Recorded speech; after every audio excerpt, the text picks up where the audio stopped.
Добрий день, чистовані русини! В ефірі передача «Живий русинський язик» і я, Олена Копенець-Барта, і отець Дмитрій. Добрий день! Добрий день, дай Боже!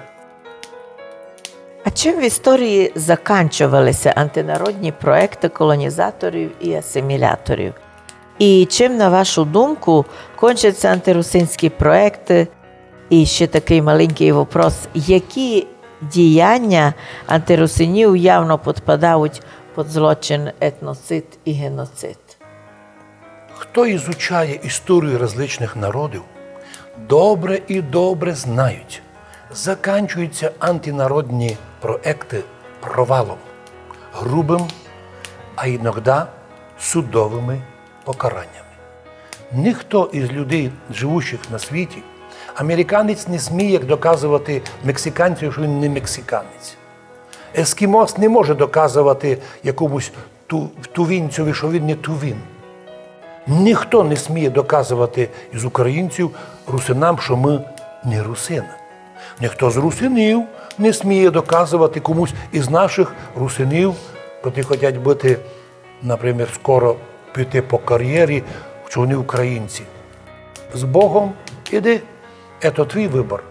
Но всі такі проекти закінчувалися провалом і карою. Я вже не говорю про кару Божу, яка паде на людей, які унижають, утискують чужі народи, збиває їх з толку, що вони не русини, да вони не такі, да вони не мають права, да вони не можуть. Наконець починають їх лишати елементарних условій для нормального життя. Що касається антирусинських проєктів, то наші політологи русинські виробили таку позицію. Треба її запам'ятати. Всякий народ, всяка держава, котра русинів не визнавала, неумолимо їх втратила. Підкреслюю, це не моє слово, а якби соткано політологами вираження. Всі антирусинські проекти в Австро-Венгрії провалилися. Хоча русинський язик в часи Марії Терезії імператриці був державним язиком, на котрий переводився текст її знаменитих законів.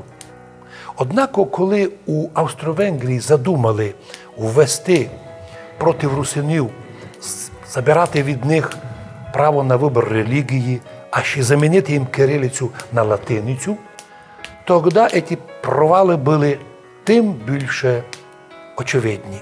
Провали антирусинські провалилися в часи Чехословакії.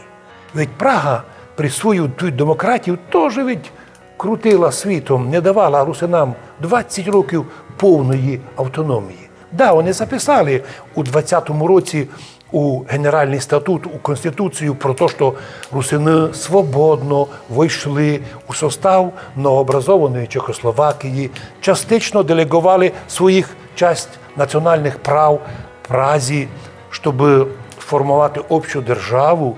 Но все тягнули, а ще в 30-х роках задумали перемінити некий устрой Чехословакії, щоб не лише 3 були регіони, а 5 регіонів.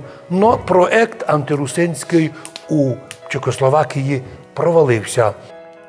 Русини добилися свого проекту становлення держави русинської. І хоч не по їх війні почалася війна, не по їх війні німці, в числі німецьких сил, остановили це державотворення. Була попитка замінити назву держави Подкарпатська Русь на Карпатську Україну, хоча неудачно. Що потім прийшли комуністи совєтські і українські, котрі замінили проєкт Подкарпатська Русь на Закарпатську Україну. Ну і так все одно і ці проєкти провалилися. Ми лише хочемо одно казати. Всякий чоловік, котрий прийняв рішення діяти проти других народів, має пам'ятати, що такі діяння зафіксовані в міжнародних правах і класифікуються відповідно. Недавно ще лише наш Ющенко, президент, гойкав на всю Україну, що геноцид народу – це не верти у концлагер та не дати йому їсти, а вать убивати. Геноцид народа – це й забрати у народа мову, культуру, школу. Добре, продовжимо слово того же Ющенка. Таку русину. Після війни 600 русинських школ совєтська власть забрала і перетворила їх усі на 600 українських школ. А то що було? Не етноцид? А якщо нині маса людей увіряють мені, русинові, уже потомственному, що я не русин, а кить я русин, та я щось недобре, і я не нравлюся якомусь майору, який возбуждає головні діла, як семечко лущить, а потім не знає, що з тим робити, то не наша проблема. Ці всі діяння класифікуються. Етноцид, коли забороняється національність, коли забороняється язик, культура. Но іноді етноцид має вже явні признаки геноцида, коли отося робить публічно від державних чиновників або у пресі, і тому за 28 років до нині Генеральна прокуратура України не раз не дала свою правову оцінку. Вони, мабуть, дивитися, як це виконують закони.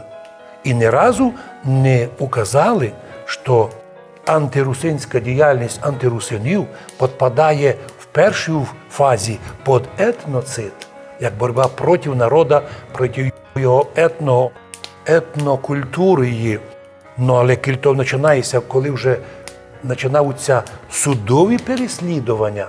І то, що клеять русинам различні сепаратизми, ізми, це лише просто у них такі формати, бо другої не можуть. Головний удар – бити проти русинського народу. Однак ми, громадяни України, віруємо, що час настає, а ще наша держава хоче вийти повноцінно в Європу, нікуди не дінуться. Русинська національність буде признана. Но якийсь те нині звідали, і я говорив, тепер антирусини змінили тактику. Вони верлися на сайти, нібито русинські, і під видом русинів почали проводити деконструктивну роботу, таку антирусинську, де б хотіли вони повісти, да-да, ми русини, але то колорит місний, чудачество, такое собі, ніч не інтересно є, ми все одно ніч не маємо, ми ж не хочемо, нам лемдає одно, ми українці, але ми з русинським корінням. Ми відповідаємо їм, друзі мої, ви вже зафіксували себе в злочині етноцида. І була б у нас добре сформована судова гілка влади, ми б давно антирусинів притягнули до відповідальності. Поки що вони нас тягнуть самі, ні за які злочини, бо ми не маємо злочинів, але важливо розуміти нам, ми громадяни України. Ми хочемо, щоб було все мирно.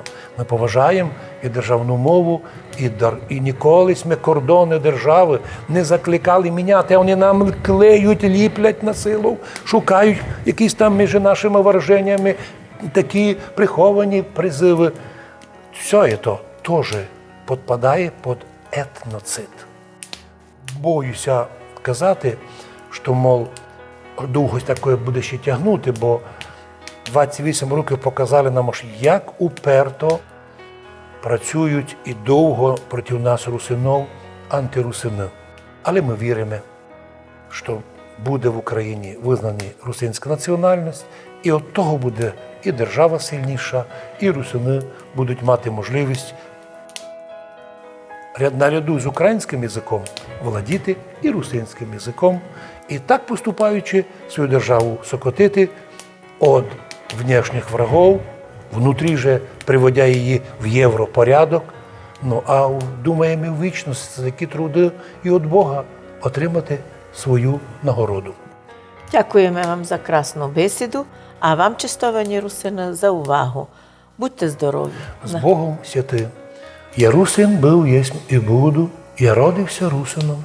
Чесний род свій не забуду, останусь його сином. Так писав Духнович. Ці слова стали всерусинським кредо.